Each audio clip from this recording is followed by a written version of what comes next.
Hey there. RobocraftX just got an update. They've added a couple new parts, and they've changed a few things, and they've added a couple of bug fixes. First off, I'm going to start with the parts they added. They've added the servo axle and the stepper motor axle.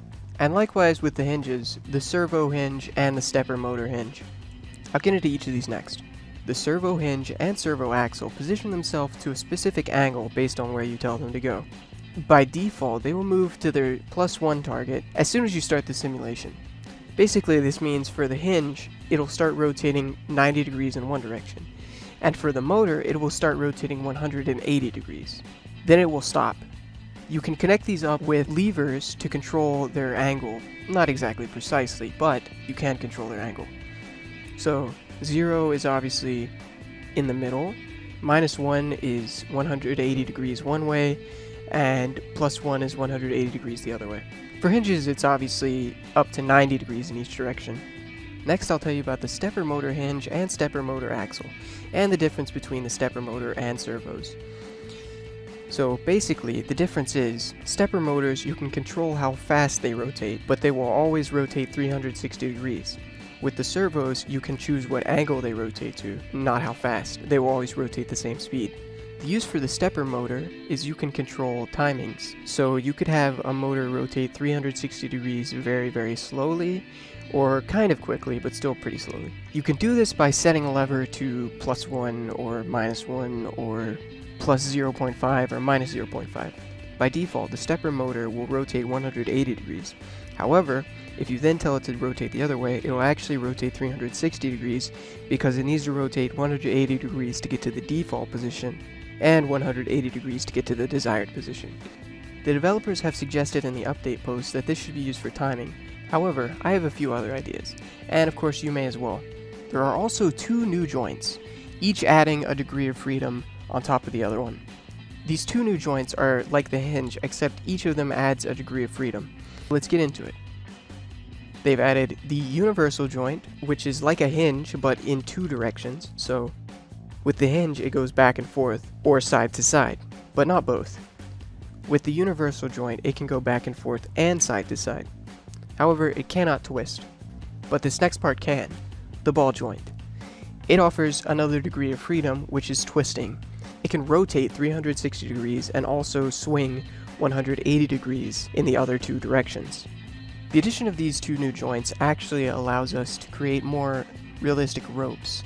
The ball joint would probably be less accurate for ropes than the universal joint, as ropes can't just be twisted infinitely. There have been other changes, such as the play games and build games have now been renamed to community games and creative mode respectively.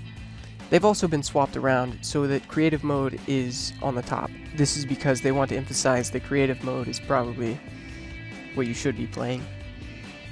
That's no diss to community games. They've also populated the default game save with some new examples to play around with. So if you're a new player, there will be examples in your starting world.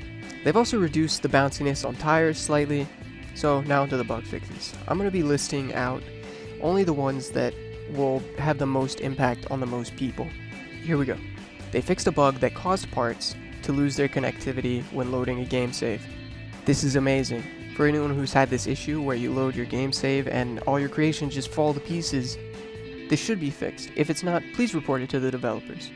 Now, parts that have been scaled to extremes in one axis, say a really long rod, wink wink, will have their material correctly scaled. There is one known issue, which is that if a servo moves its connected blocks into another group of blocks, it'll probably clip through, which is not intended, obviously. As this is a known issue, the developers do know about it. They've put out a statement, it's a little quote, and they say, "We don't believe this is critical enough to delay this build at this stage, but we're working hard on a fix that we'll deliver as soon as we can." Which is awesome. They're gonna fix it.